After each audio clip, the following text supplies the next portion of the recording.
नमस्कार किसान साथियों।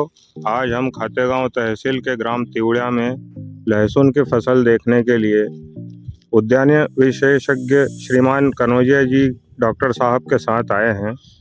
आज वे हमें लहसुन का उत्पादन अधिक कैसे लिया जा सकता है इस बारे में बताने वाले हैं। किसान भाई नमस्कार। किसान भाई, जैसा कि हम जानते हैं लहसुन हमारे लिए बहुत ही महत्वपूर्ण फसल है। न केवल ये हमारे स्वास्थ्य के लिए बल्कि ये कई अन्य प्रयोजनों में भी इसका उपयोग होता है। ये एक ऐसा उत्पाद है जिसका हम सीधे तौर से अपने खाने में उपयोग तो करते ही हैं, साथ साथ में आयुर्वेद की जो तमाम तरीके की दवाइयां हैं वो इससे बनाई जाती है। पर पिछले कुछ वर्षों में अगर हम देखें तो हमारे किसान भाइयों के लिए ये फसल एक वरदान की तरीके से सिद्ध हुई है, क्योंकि इसकी बाजार में कीमतें काफी बेहतर रहती है। मुख्य मुद्दा क्या होता है किसानों के लिए कि इसका उत्पादन उनको कैसे बेहतर मिले।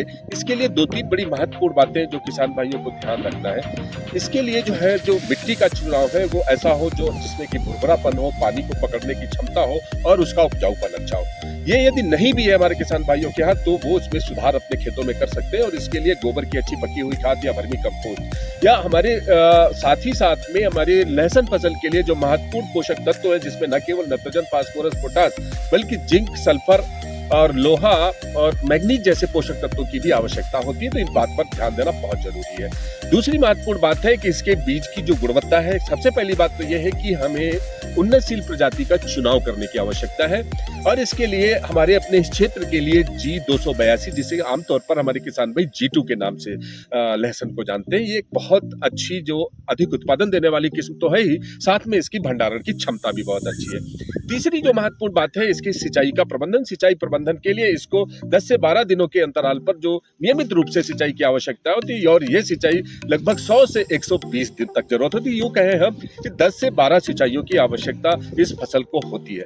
अगली महत्वपूर्ण बात इसकी गुणवत्ता को बनाए रखने के लिए, इसकी भंडारण क्षमता को बेहतर बनाए रखने के लिए जरूरी ये है कि हम इस फसल की खुदाई किस तरीके से करें। तो किसान भाइयों, जैसे ही ये हमारी फसल 120 से 25 दिनों की होती है, हम अपने खेतों में सिंचाई रोक देते हैं। सिंचाई के बाद जब ये फसल हल्की पीली पड़ने लगती है, या इसका एक और पहचान का लक्षण है कुछ किस्मों में इसमें ऊपर से एक लहसुन कली के आकार का एक फूल जैसा दिखाई देता है। जैसे ही वो हमारी लहसुन में ये आने लग जाए तो हमें ये मान लेना है कि हमारी फसल परिपक्व हो गई है। इसको हम अपने खेत में उखाड़कर 2 से 3 दिन के लिए क्योरिंग के लिए खेत में ही इसको छोड़ देते हैं, और इसके बाद इसकी छोटी छोटी गड्डियां बना के हम छावदार स्थान पर लेके जाते हैं। वहां पर हम इसे 4-5 दिनों तक तब तक इसको सुखाने का काम करते हैं जब तक कि लहसुन जहां पर अपने तने से लगा हुआ है, जैसे हम इस लहसुन को देखें यहाँ पर, जब तक ये पूरी तरीके से ट्विस्ट नहीं हो जाता, मतलब एक घुमाव नहीं आ जाता, तब तक हम इसको सुखाते हैं। और जब ये यहाँ बल पड़ जाते हैं तो इस बल पे हम लगभग 1.5 से 2 इंच की दूरी पर जो हमारा कंद है इसे हम दूरी से काटते हैं, और उसके उपरांत हम इसके लिए जो हमारी प्लास्टिक की बोरियां है उनमें भरकर कहीं ऐसे स्थान पर हम इसका भंडारण करते हैं जहां पर हवा का आवागमन बेहतर रहता हो। इस बातों को अगर हम ध्यान में रखते हैं तो किसान भाइयों, न केवल हम अपने लहसुन की फसल से बहुत अच्छा उत्पादन प्राप्त कर सकते हैं, बल्कि इसके भंडारण क्षमता को बढ़ाकर हम बाजार से इससे अच्छी कीमत भी ले सकते हैं। आज के वीडियो में किसान भाइयों इतना ही। मिलते हैं अगले वीडियो में लहसुन फसल पर और भी कुछ चर्चा करने के लिए। तब तक के लिए नमस्कार। जय किसान।